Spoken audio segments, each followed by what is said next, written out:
Hello everyone, कैसे हैं आप लोग। आई होप आप लोग अच्छे होंगे। मेरा नाम है अर्पित। तो आज हम बात करने वाले हैं कुछ इंपॉर्टेंट एमसीक्यू के बारे में।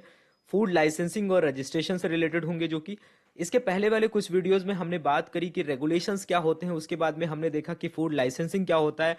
फिर देखा कि हमने लाइसेंस और रजिस्ट्रेशन में क्या डिफरेंस है, और स्टेट लाइसेंस क्या होता है, सेंट्रल फूड लाइसेंस क्या होता है। इन सभी बारे में हमने डिस्कशन किया। तो आज इस वीडियो में उससे रिलेटेड कुछ इंपॉर्टेंट एमसीक्यूज के बारे में आज हम बात करेंगे, जो कि बहुत बहुत इंपॉर्टेंट रहने वाले हैं आपके लिए। अगर आप सीएफएसओ की प्रिपरेशन कर रहे हैं, या फिर टेक्निकल ऑफिसर, या फिर फूड एनालिस्ट। इसके साथ ही साथ ये जो आज का सेशन है ये इंपॉर्टेंट रहने वाला है असिस्टेंट एग्जाम के लिए भी, क्योंकि वहां पर भी इससे रिलेटेड क्वेश्चंस एक दो पूछे जा सकते हैं। ठीक है, तो वीडियो स्टार्ट करने से पहले यार एक छोटा सा रिक्वेस्ट है, अगर आप चैनल पर नए हो तो प्लीज यार चैनल को सब्सक्राइब कर देना, ऑल नोटिफिकेशन बेल को जरूर ऑन कर देना, जिससे आपको नेक्स्ट वीडियो का नोटिफिकेशन इजीली मिल जाएगा। इसके साथ ही साथ तीन जगह पे आप हमसे जुड़ सकते हैं, हमें फॉलो कर सकते हैं। एक तो इंस्टाग्राम पेज पर, इसके साथ ही साथ टेलीग्राम पे जुड़ सकते हैं, और फेसबुक पेज पे हमसे आप जुड़ सकते हैं। ये कुछ मेरे बारे में दिया है, आप इसे देख सकते हैं। तो आज का जो वीडियो है बहुत बहुत इंपॉर्टेंट है, तो पूरे वीडियो को अच्छे से देखिएगा। आज हम बात करने वाले हैं 10 इंपॉर्टेंट एमसीक्यू के बारे में, जो कि रिलेटेड होंगे फूड लाइसेंसिंग और रजिस्ट्रेशन से। ठीक है, उससे पहले एक इंपॉर्टेंट इन्फॉर्मेशन ये भी है यार, जो लोग भी ई बुक्स या बुक्स के बारे में सर्च कर रहे हो जिसमें आपको पूरा पार्ट बी आपका कवर हो जाए। पार्ट बी यानी कि 320 मार्क्स का जो आपका पेपर आने वाला है वो आपका पार्ट बी से आएगा। तो आप ये ई बुक है, इसे ले सकते हो। इसके साथ में एक कंप्यूटर की ई बुक है, इसे आप ले सकते हो। इसमें आपका लगभग पूरा पार्ट बी जो है वो कवर हो जाएगा। इसके साथ ही साथ एक इंपॉर्टेंट बात ये भी है कि जो लोग पहले काफी पहले हमसे ई बुक ले चुके हैं, बट ये वाली जो ई बुक है ये अपडेटेड, यानी कि इसमें 550 पेजेस आपको देखने को मिलेंगे, यानी 552 पेजेस देखने को मिलेंगे। या तो ये जो है अपडेटेड ई बुक है। तो जिन लोगों ने अभी तक नहीं लिया है, जो ऑलरेडी परचेस कर चुके हैं पहले, वो जस्ट उन्हें सिर्फ और सिर्फ एक मैसेज करना है व्हाट्सएप पे, हम उन्हें अपडेटेड ई बुक प्रोवाइड कर देंगे, जिसके लिए आपको कोई भी एक्स्ट्रा कॉस्ट देने की जरूरत नहीं है।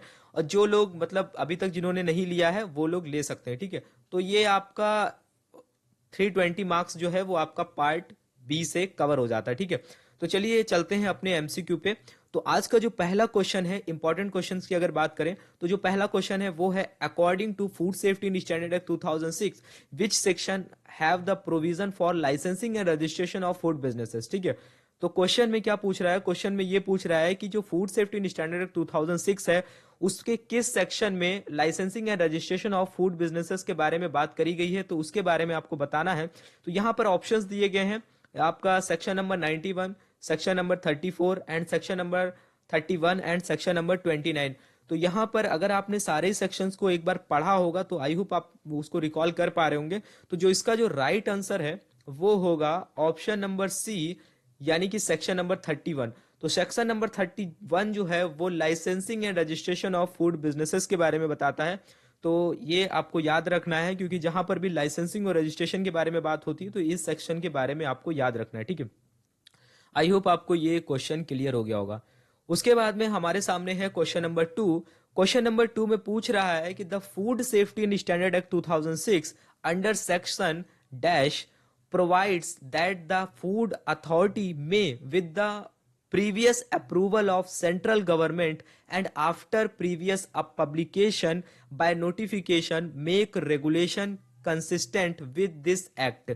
ठीक है, इस पूरे स्टेटमेंट में आपसे यही पूछ रहा है कि आपको ये बताना है कि जो food safety and standard act 2006 है, उसमें किस सेक्शन में ये लिखा हुआ है कि फूड अथॉरिटी को ये पावर्स दी गई हैं कि वो रेगुलेशंस बना सकते हैं after approval of central government. ठीक है, तो आपने जो सेक्शंस पढ़े हैं उसमें 101 सेक्शन है, उसमें से आपको बताना है कि वो कौन सा ऐसा सेक्शन है जो एम्पावर करता है फूड अथॉरिटी को, यानी कि एफएसएसएआई को रेगुलेशंस बनाने के लिए। तो सेक्शन नंबर 4, तो अगर आपको लगता है सेक्शन नंबर 4 होगा, या फिर सेक्शन नंबर 91 होगा, या फिर सेक्शन नंबर 92 होगा, या फिर सेक्शन नंबर 31 होगा। तो अगर आप इसको रिकॉल कर पा रहे होंगे तो इसका जो आंसर होगा वो होगा सेक्शन नंबर 92। जो सेक्शन नंबर 92 है वो एम्पावर करता है एफएसएसएआई को रेगुलेशंस बनाने के लिए। ठीक है, तो ये आपका राइट आंसर हो जाएगा।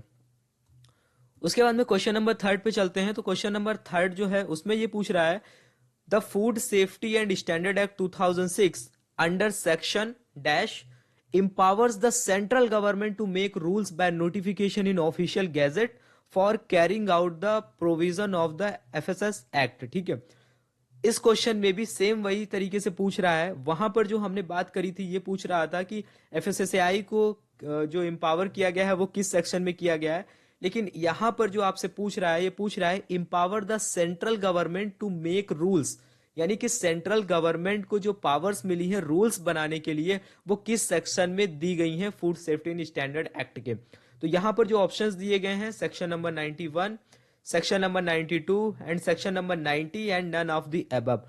तो आई होप आप इसमें से आंसर कर पा रहे होंगे कि राइट आंसर क्या होगा। तो अगर हम यहाँ पर राइट आंसर की बात करें तो हमारा ऑप्शन नंबर ए जो है, सेक्शन नंबर 91 जो है वो इसका राइट आंसर होगा। तो सेक्शन नंबर 91 जो है food safety and standard act 2006 का एम्पावर करता है सेंट्रल गवर्नमेंट को कि वो रूल्स बना सकते हैं, किसके लिए, जिससे वो क्या कर सकें, जो भी एक्ट में जो भी प्रोविजंस दिए गए हैं उनके इन्फोर्समेंट के लिए वो रूल्स बना सकते हैं। ठीक है, तो आई होप आपको ये थर्ड क्वेश्चन है ये भी क्लियर हो गया होगा। अब हमारे सामने ये क्वेश्चन है, इस क्वेश्चन को हमने इंक्लूड किया है क्योंकि ये बहुत इंपॉर्टेंट हो जाता है इस टाइम पे। How many regional officers does FSSAI have at present. तो आपको बताना है कि प्रेजेंट टाइम पे एफएसएसएआई के कितने रीजनल ऑफिस हैं ऑल ओवर द इंडिया। ठीक है, ऑप्शन नंबर ए जो है वो है 6 regional officers, option number B है 4 regional officers, option number C है 8 regional officers, option number D है 7 रीजनल ऑफिसर्स। तो यहां पर आपको आंसर करना है।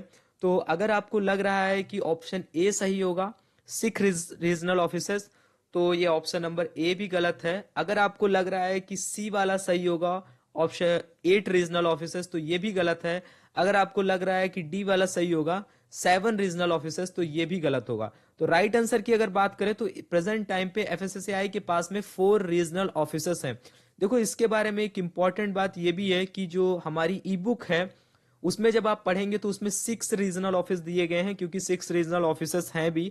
इसके बारे में हमने डिटेल में एक बात करी थी, लेकिन एफएसएसएआई ने कुछ अभी अपडेट किए हैं, कुछ चेंजेस किए हैं। ठीक है, तो प्रेजेंट टाइम पे आपको 4 रीजनल ऑफिस देखने को मिलेंगे। ठीक है, वो 4 रीजनल ऑफिस कौन कौन से हैं? एक आपका है दिल्ली एनसीआर में। ठीक है, दिल्ली एनसीआर में जब आप जाएंगे तो गाजियाबाद में भी अभी उन्होंने एक नॉर्थ रीजनल ऑफिस खोला है। ठीक है, तो नॉर्थ में आपको एक दिल्ली में देखने को मिलेगा। ठीक है, जो कि दिल्ली एनसीआर में है। ठीक, दूसरा आपको कोलकाता में देखने को मिलेगा। ठीक है, तीसरा आपको चेन्नई में देखने को मिलेगा। ठीक है, और चौथा ऑफिस जो आपको देखने को मिलेगा वो मुंबई में देखने को मिलेगा। तो इस टाइम पे 4 रीजनल ऑफिस जो है वो आपको एफएसएसएआई के देखने को मिलेंगे, इसके अलावा कोई भी रीजनल ऑफिस नहीं है। ठीक है, तो ये आपके लिए इंपॉर्टेंट हो जाता है। क्वेश्चन नंबर 5 की अगर बात करें तो क्वेश्चन नंबर 5 को जरा ध्यान से सुनिएगा। Production capacity of food does not exceed per day by petty food manufacturer. ठीक है, और यहां पर एक बात है कि milk and milk product, meat and meat product को इंक्लूड नहीं किया गया। क्वेश्चन में आपसे ये पूछ रहा है कि जो पिटी फूड मैन्युफैक्चर होता है वो पर डे कितना फूड का प्रोडक्शन कर सकता है, यानी कि उसकी कितनी कैपेसिटी है कि वो फूड का प्रोडक्शन कर सकता है। उससे ज्यादा अगर वो करेगा तो फिर वो पिटी फूड मैन्युफैक्चर की कैटेगरी में नहीं आएगा। तो यहाँ पे ऑप्शंस दिए गए हैं 500 केजी पर लीटर, ठीक है, 100 केजी पर लीटर, या फिर 200 केजी पर लीटर, या फिर 500 केजी पर लीटर। ठीक है, तो आपको जो आंसर करना है वो करना है। आपको ध्यान रखना है कि यहां पर milk and milk product, meat and meat product को इंक्लूड नहीं किया गया। तो चारों ही ऑप्शन में अगर हम राइट आंसर की बात करें तो ऑप्शन नंबर बी जो है वो हमारा करेक्ट आंसर होगा। 100 केजी पर लीटर इतना कैपेसिटी होता है पिटी फूड मैन्युफैक्चर का कि वो इतना फूड प्रोड्यूस कर सकते हैं, इतने फूड का प्रोडक्शन कर सकते हैं, इससे ज्यादा वो नहीं कर सकते। ठीक है, तो आपका ऑप्शन नंबर बी है वो राइट आंसर होगा। क्वेश्चन नंबर 6 की अगर बात करें तो क्वेश्चन नंबर 6 में ये पूछ रहा है इन विच शेड्यूल ऑफ एफएसएसआर, यानी कि food safety standard regulation 2011 the general hygienic and sanitary practices of to be followed by food business operator are mentioned. पूछ रहा है कि जो आपने रेगुलेशन को पीछे पढ़ा, जिसके बारे में हमने पढ़ा था फूड सेफ्टी स्टैंडर्ड रेगुलेशन 2011, उसको जब आपने पढ़ा तो उसमें पूछ रहा है उसके किस शेड्यूल में general hygiene and sanitary practices to be followed by food business operators के बारे में बताया गया है। शेड्यूल नंबर 2 में, या फिर शेड्यूल नंबर 1 में, या फिर शेड्यूल नंबर 4 में, या फिर शेड्यूल नंबर 3 में।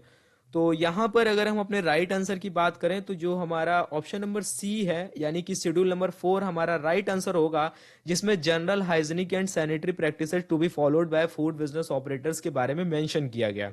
तो आपको इसे याद रखना है।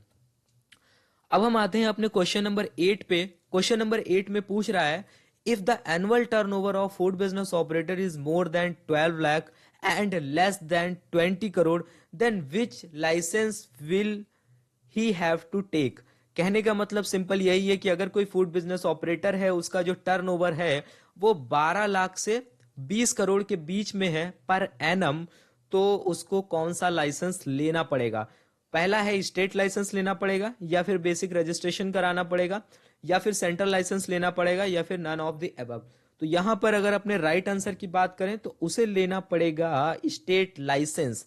तो स्टेट लाइसेंस उसे लेना पड़ेगा अगर उसका एनुअल टर्नओवर 20 लाख से 20 करोड़ के बीच में है। आई होप आपको क्वेश्चन नंबर 8 भी अच्छे से समझ में आया होगा। ठीक है, उसके बाद में यहां पर देख लो क्वेश्चन का थोड़ा सा सफलिंग हो गया है, तो ये क्वेश्चन नंबर 8 हो जाएगा। पिछला वाला जो था वो 7 था। तो यहां पर अगर हम बात करें, if the annual turnover of the food business operator is below 12 lakh, then which licence registration will he have to take. ठीक है, यहां पर पूछ रहा है अगर कोई फूड बिजनेस ऑपरेटर है और उसका एनुअल टर्नओवर अगर 12 लाख है, 12 लाख से नीचे है या फिर 12 लाख है, तब उसको कौन सा लाइसेंस या फिर रजिस्ट्रेशन लेना होगा। ऑप्शन नंबर ए है state license, option number B है basic registration, option number C है central license and none of the above. तो यहां पर अगर हम बात करें कि कोई फूड बिजनेस ऑपरेटर है, तो आपको बताना है कि अगर उसका एनुअल टर्नओवर 12 लाख या फिर उससे कम है तो उसे कौन सा लाइसेंस या फिर रजिस्ट्रेशन लेना पड़ेगा। तो अगर हम इसके राइट आंसर की बात करें तो ऑप्शन नंबर बी हमारा करेक्ट हो जाएगा। अगर उसका एनुअल टर्नओवर जो है 12 लाख से कम है या फिर 12 लाख है तो उसे लाइसेंस लेने की जरूरत नहीं है, ना ही सेंट्रल लाइसेंस ना ही स्टेट लाइसेंस। उसे एक बेसिक रजिस्ट्रेशन लेना होगा, यानी कि उसे सिर्फ और सिर्फ रजिस्ट्रेशन कराना होगा और वो पिटी फूड मैन्युफैक्चर की कैटेगरी में आएगा। ठीक है, अब हमारे सामने आता है क्वेश्चन नंबर 9। क्वेश्चन नंबर 9 की अगर बात करें तो यहां पर कह रहा है फॉस्कॉस स्टैंड्स फॉर। फॉस्कॉस का फुल फॉर्म क्या है वो आपको यहां पर बताना है। ऑप्शंस दिए गए हैं फूड सेफ्टी सर्टिफिकेशन सिस्टम, ठीक है, फूड ऑपरेटिंग कंप्लायंस सिस्टम, ठीक है, food safety compliance system and none of the above. इन चारों में से आपको बताना है कौन सा ऑप्शन करेक्ट है। तो अगर हम राइट आंसर की बात करें तो ऑप्शन नंबर ए भी नहीं होगा और ऑप्शन नंबर बी भी सही नहीं है। ऑप्शन नंबर सी जो है फूड सेफ्टी कंप्लायंस सिस्टम, ये हमारा राइट आंसर है। ठीक है, तो आई होप आपको क्वेश्चन 9 क्वेश्चंस जो हैं वो अच्छे से समझ में आए होंगे। हमारा लास्ट क्वेश्चन है वो है now which system has replaced FLRS। ठीक है, FLRS को किसने रिप्लेस किया? यहां पर ऑप्शंस दिए गए हैं फॉस्कॉस, फॉस्कोरिस, इन्फोलनेट या फिर FICS। तो इसमें से अगर हम अपने राइट आंसर की बात करें तो फॉस्कोरिस भी गलत होगा, इन्फोलनेट भी नहीं होगा, FICS भी नहीं होगा। इसका राइट आंसर जो होगा वो होगा फॉस्कॉस। ठीक है, इसके बारे में अगर थोड़ा सा हम बात करें, देखो FLRS का मतलब है food licensing and registration system. ठीक है, 2011 से 2020 तक इसी के थ्रू लाइसेंसिंग और रजिस्ट्रेशन होता था, लेकिन 2020 जून से 2020 से अभी तक, ठीक है, जो भी रजिस्ट्रेशंस वगैरह हो रहे हैं वो सब कैसे हो रहे हैं? वो सब हो रहे हैं फॉस्कॉस के थ्रू। ठीक है, तो आपको याद रखना है कि जो food licensing and registration system था उसको रिप्लेस किया फॉस्कॉस ने। तो अभी जब भी आप लाइसेंसिंग के लिए अप्लाई करते हैं तो आपको फॉस्कॉस पे जाना होगा। फॉस्कॉस क्या है? एक ऑनलाइन पोर्टल है जो आप वेबसाइट पे जाएंगे तो वहां पर आपको मिल जाएगा। ठीक है, तो आई होप आपको जो 10 क्वेश्चंस थे जो कि लाइसेंसिंग और रजिस्ट्रेशन से रिलेटेड थे उनके बारे में आपको इन्फॉर्मेशन मिली होगी और आपको ये सेशन जो है वो अच्छा लगा होगा।